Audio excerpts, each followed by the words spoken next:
Hello everyone, this is Greyshot with my Fargo hat because of course it's winter around Christmas and while everyone is enjoying their Christmas and hopefully you all have a Merry Christmas, I do want to give some recommendations as maybe some of your gifts will include Steam gift cards or money you want to spend on some things, and might I recommend some strategy games that might pique your interest. Now, I will say, while currently the Steam sale is currently active and of course has a number of great games, I'll only be going over strategy games, and I want to be completely honest, if you want the most bang for your buck, you probably want to go with Xbox Game Pass. I know, on PC, I get it. It's not Steam, and it's like, well, these games could also leave eventually, so I don't own them. But if you just want to dabble in the most amount of strategy games from Wasteland 2, Age of Empires, Frostpunk, Europa Universalis, Halo Wars, etc., there's all these games you can play and try for yourself, right?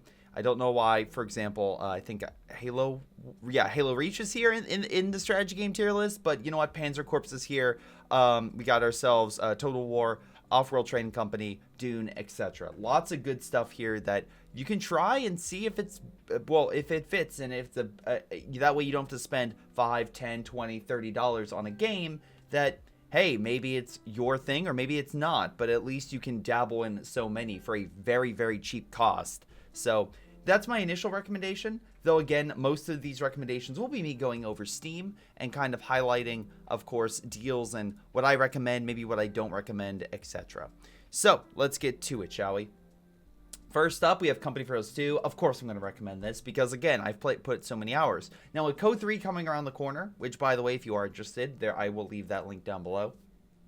Code 3 is, 2 months away at this point, but Code 2, if you want to try out the single-player aspect, I do recommend at the very least the Ardennes Assault, right? And that's $5. So you add that with the base game of $5, which will give you 2 factions. You want to add the rest in, that's a couple more. There was a Humble Bundle, which is why I think I'm not recommending this as much, simply because of the fact that you got everything for $15. This is going to be a little bit more. So unless you're really trying to get Code 2, you can always wait for Code 3 or just try out the single player stuff. But if you're trying to dive in the multiplayer, I think you might just be better off waiting for Code 3. But that's just my thoughts on that. So again, even though I'm a diehard Code 2 guy, I will say maybe unless you're going for the single player stuff and you missed the Humble Bundle, just wait for Code 3.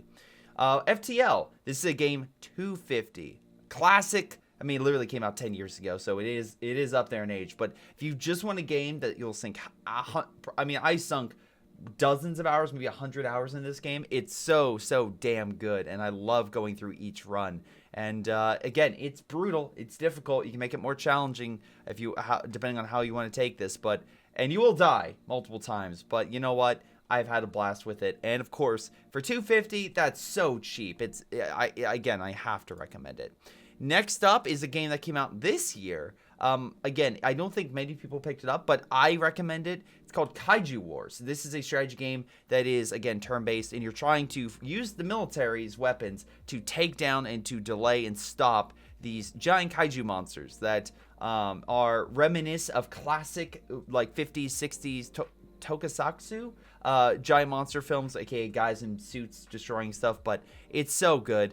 There's a demo to try it, and it's only $8. I actually recommend it. It's one of my favorite games that I've played this year, and I really enjoyed its art style. And overall, if I was thinking about how to do a kaiju game, right, and it does also, the story takes a lot of and pokes fun of a lot of like tropes from those movies. Even the opening of the the menu literally has like kaiju movies you can watch clips of, or the whole thing for that's on oh shoot, that literally it's just open for copyright purposes. It's so good. But anyway, the point I want to bring about this is the fact that you could tell the developers had a lot of love for the kaiju genre and wanted to make their own thing. And this is actually how the style that anytime I would think of how to make a kaiju game that isn't like a brawler, this is it. So again, I really enjoyed it. I need to finish it, but still, that's just because I am very busy. But I did recommend it. So with only $8, yeah, please, maybe check this out. But anyway, I'm a huge kaiju fan, so maybe I'm a little biased. But yeah, for under $10, I recommend. Next up on my list, okay, here's the disclaimer. Europa Universalis. This one's a classic that I've also sunk a lot of time in. But here's the thing. Do not just buy the $10 version. Please do not do this to yourself, because if you just play the base version, you are not going to enjoy yourself. This game has a very high learning curve with all the different systems, mechanics, but to be very frank, they released so much DLC that it currently, even on sale, is $200, right? So they currently have this like current deal where you can subscribe, right? And you get all the expansions, right? So that's anytime I do this, especially for this game, if you know you're going to be spending like hundreds of hours and it's like this is your thing, maybe. But if you just want to get like into the game and see the systems, maybe that's the better idea. But again, it's a lot to get into this game, and while I do really enjoy it, even with all of its DLC, I don't know if it's worth that. So that's why I'm kind of more iffy on this one. But again, I do want to point that out in case people don't know and see, hey, this is like a map game. Okay, I'll just pay for the base game and easily be able to, it'll be easily accessible. No, Universalis is not like that. It's very fun. And if you have a friend with all the DLC, you can just play. That's the one thing I'll say about this genre this developer is all their games, like Crusader Kings Hearts of Iron, if one player has all the DLC, you should be relatively fine. I think occasionally have some game stability issues, but overall, like, I think is so minuscule and it pops up very rarely. But I do recommend it. But again, I just want to give that little warning. So next up, this is a game that I think many people missed, but again, I really enjoyed it when it came out, and that's Gears Tactics. This you can pick up for $10. Is this as good as XCOM 2? No, this is not as good as XCOM 2, right? But I think for what it is, I had a great time. There's a lot of good depth and a lot of good combat against the Locust. As again, you think about this and be like, oh yeah, kind of, third person action game. You always run up to cover. That could work as turn based, and it does. It really, really does. Is the story anything like super unique or interesting? Maybe not, but the boss battles are great, and also I love all the combat encounters. And I had a couple glitches, but overall I thought it was still really, really solid. So not really any like expansions to this, just the base game for $10. And again, if you had a choice between Tactics and XCOM 2, I would probably go XCOM 2, but if you're looking for just another great turn-based game that looks really damn good, I had a great time with Gears Tactics, and $10 is a pretty solid price in my honest opinion. But a choice that I can simply say is an easy choice is recommending XCOM 2. XCOM 2 is one of those games that is just no duh. I can't believe it came out 6 years ago, because I think XCOM 1 or XCOM Enemy Unknown, which I know is a remake of the 90s turn-based series, but that one I had a blast with. This one I liked even more because of all the mechanics and everything. I also like the story because, again, you lost. They pretty much are like, well, most people lost in XCOM 1, and this, like, and again, the ending of that is good, but I thought that this, especially with the different factions, how they play, especially with the expansion, the War of the Chosen, I thought, because essentially it provides mini bosses that just keep coming back, kind of like the how do I put this nicely, Lord of the Rings, was it Shadow of War and Shadow of Mordor, like those games where you had like this nemesis system. It doesn't play exactly like that, but it has some like mechanics that you could say borrow from how the orcs respond when you verse them and then come back later, because again, the Chosen can't die. I recommend both, because again, it is so damn good. And honestly, $6 for XCOM 2 is base, or $13 and you get all the secondary stuff, which again, I cannot complain with at all. Plus mod support, like if you just want ODSTs to be how your squad looks and just push on in, you can get that. This game has a lot of very good mods, and I think, could be wrong, I know XCOM Enemy Unknown had the Long War mod. I believe there's that. I never touched XCOM 2's like mods as much, but in terms of changing the gameplay, I usually just use them for cosmetics to make my voice lines and soldiers look different. So again, easy to recommend, a fantastic turn-based, one of the best that have come out over the years, so highly recommend it. And again, just also the customization. So if you want to send your friends to certain death, you can do that in this game, which I did. I did a whole run with my patrons, and most of them died. But, you know, it was fine. Now, a game that I will also recommend, but with a little caveat, is Civ 6. Because, again, Civilization is a game I grew up on. And again, I tried Civ 4, wasn't my thing. Civ 5, I immediately fell in love with. I really enjoyed it. And Civ 6 as well. Civ 5, if you're playing single player, I would recommend that. The only thing about Civ 5 is connection issues with others. I just felt was so terrible. I had so many issues with Civ 5 in terms of playing with others. Civ 6 generally plays pretty well with others, with connections from my experience. And yeah, you can get the you know, all the different additional leaders for a relatively fine cost, but what I will say is they did a leader pass, which again, as you can see right here at the bottom, was not very well received, right? So just keep in mind on that. You can take a look and see if that's up your alley. But if you want a game with lots of good features, good experience, and also I would recommend the Rise and Fall and of course the Gathering Storm expansion, because it just adds so much. Yeah, again, for $15, I would say that's easily worth a great time. And again, it's good to play with friends, although again, it doesn't, unless they changed it, it's not like Paradox where it's like, oh, you don't have the expansion, that's fine. You have to have it. That's the one thing I'll say that I wish, and again, hopefully maybe Firaxis changed this, and someone let me down in the comments, but I wish Firaxis would do that with XCOM. Well, not XCOM, sorry, with the Civilization series, because I'm assuming Civ 7 are close, right? They just did Midnight Suns, so, and I have yet to play that, so I don't want to give an opinion there. But yeah, no, I'm curious to see if Civ 7 is going to be released or what that would entail. But anyway, beyond, I mean, again, also I sunk hundreds of hours into the Civilization series, so you know, there's that. But a game that I also say that is, I don't want to say newer, because technically it did release last year, but then was out for quite some period of time on early access, was Gloomhaven. This is one I've played with friends and just had a great time. If you've not played the Gloomhaven board game, I do recommend that as well. But if you just want to play by yourself with one other person or up to 4 players with characters that have different objectives and different goals and skills, right? Essentially, from how my friend put it was like D&D, but essentially just kind of all packaged and put together, so it's a lot simpler of an experience for you to play with. I recommend it. I do. There's all sorts of good monsters and villains and other creatures you have to fight, the good tactics you have to use. It can be very brutal. Like, I've lost multiple missions in this game, and you have to be very careful of how you use your powers and abilities, because you can only use them so many times before you exhaust yourself. But it's currently about $25, right? And I have not played the Jaws of the Lion expansion, so I don't know the quality of that. And I also don't know the I've also yet to play the Jaws of the Lion in terms of the board game expansion, right?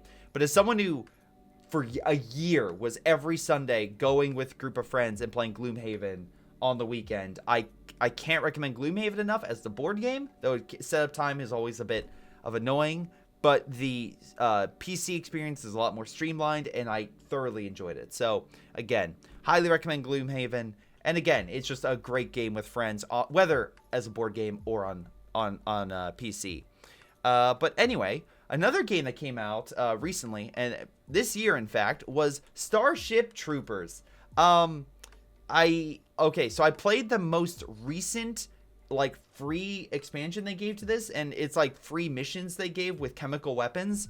So they're still supporting it, and they just announced that there's going to be this lava planet, which, hey, sounds great. I cannot wait to fight bugs as both the bugs and my own troops burst into flames. It's going to be amazing. Now, I don't know if that's going to be free or not. Again, I would expect it to be some type of cost. What? My cat's looking at me weird. You can see her right here. Okay. Hey, Tally, you're interrupting the video. You know that? No, she's like, yep, that's fine.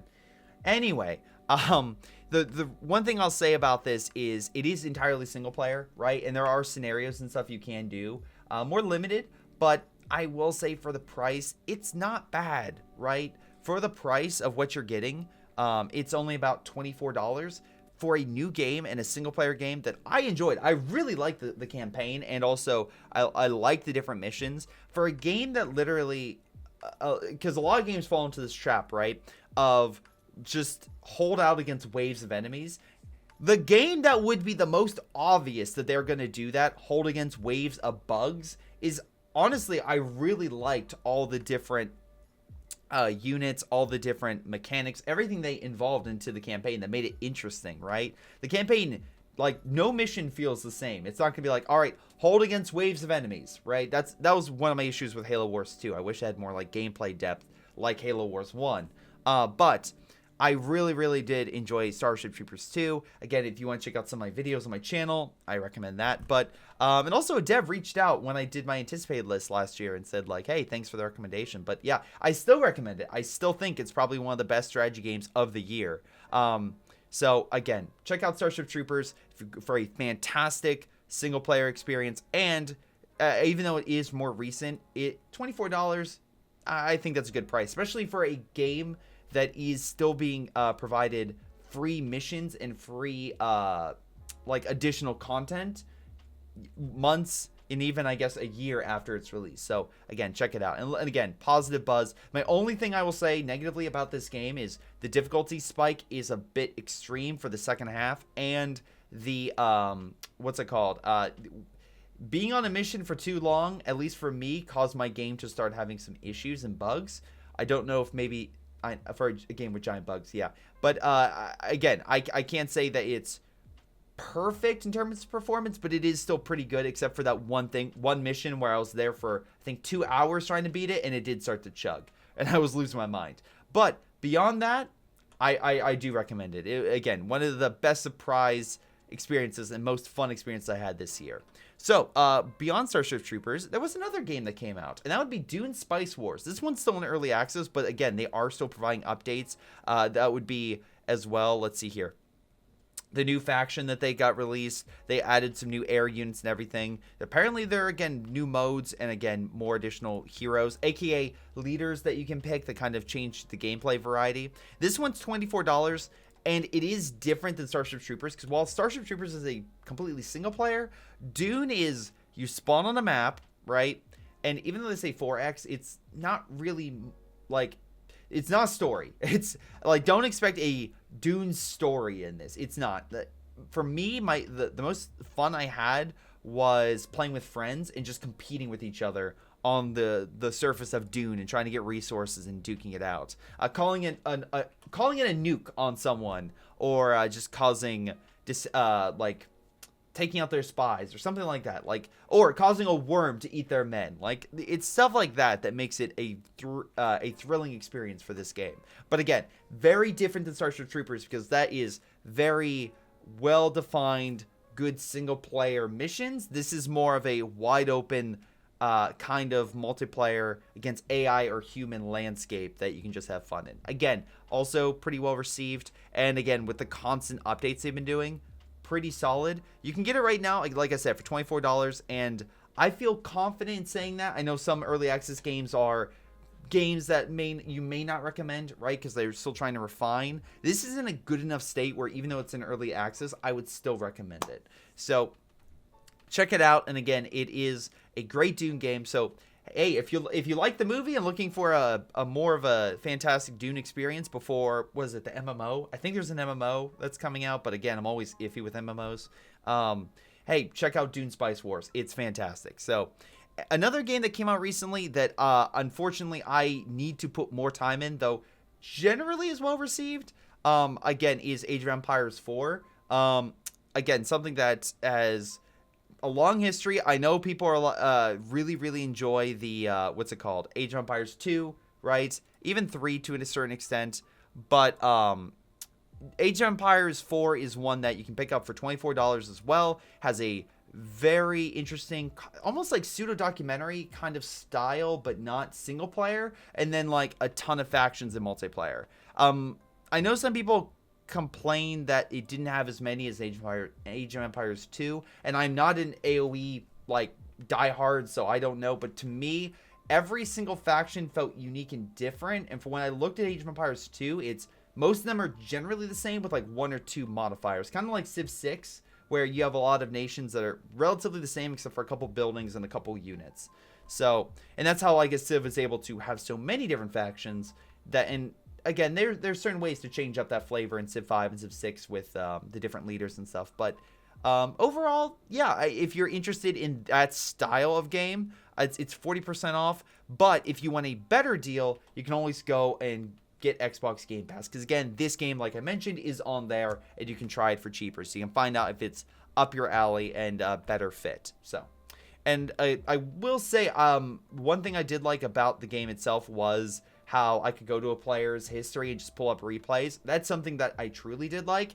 That I want to get better at this game, so that way if next year, I would probably start early next year, I can start covering this game more, because I want to. I truly do. I just don't want to, and that's my biggest issue, is sounding like an idiot when I'm covering games or anything like that and not knowing enough. So that's going to be my course for the first month of January, is learning more of Age of Empires 4, right? So, hey, one thing you can expect maybe on the channel soon. Here's hoping.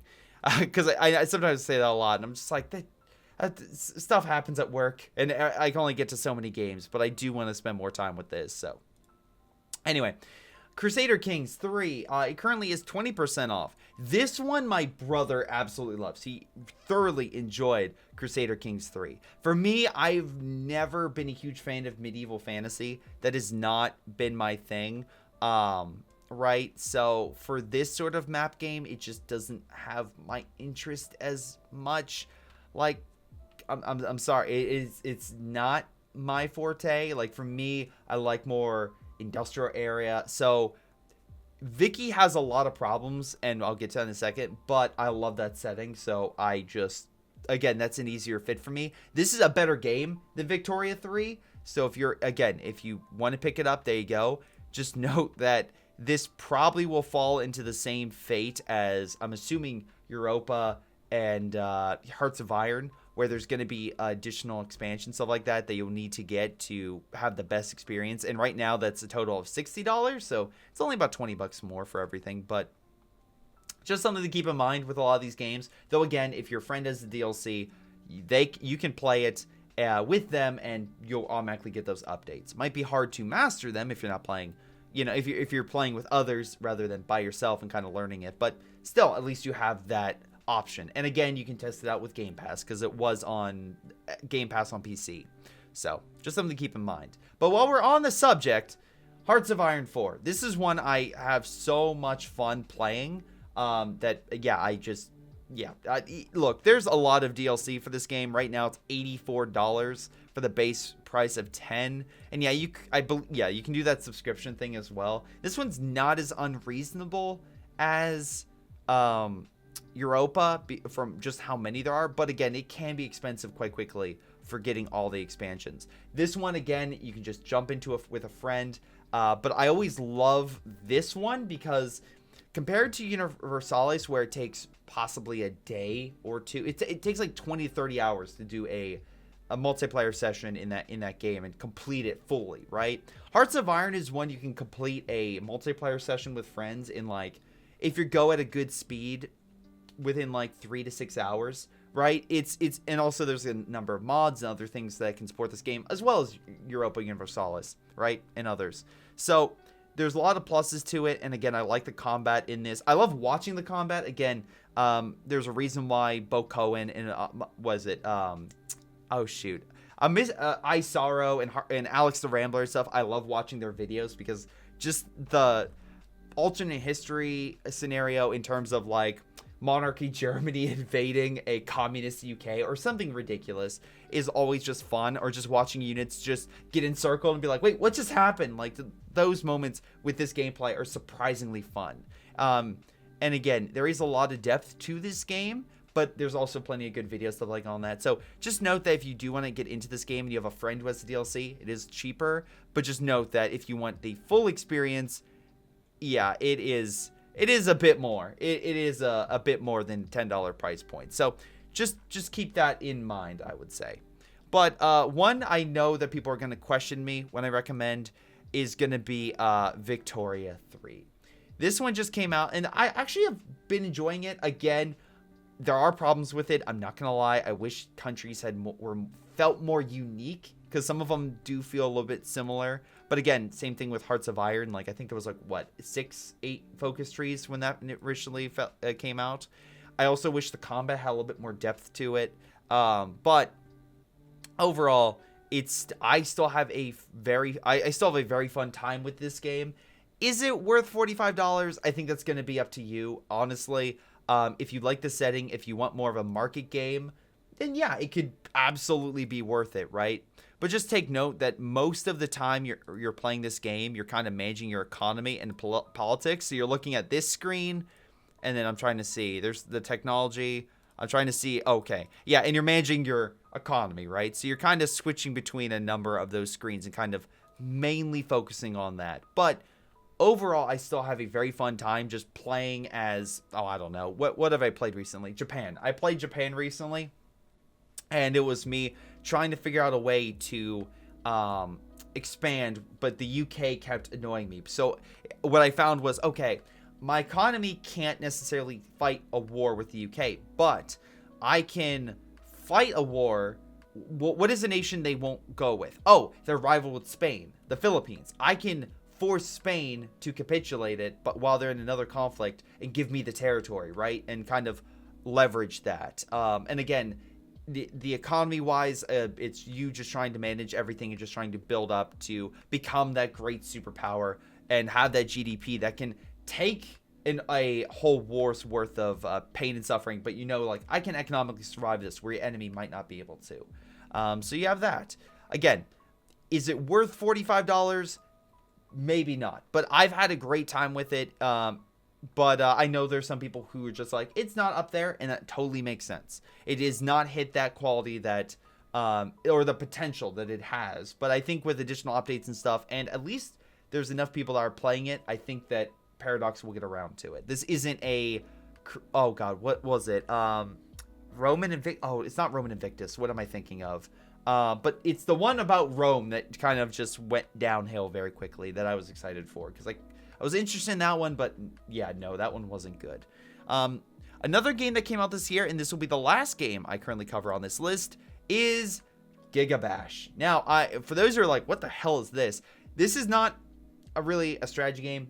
This, again, the last one is going to be Victoria. This is the outlier sort of like mystery game that I recommend. It's very simple.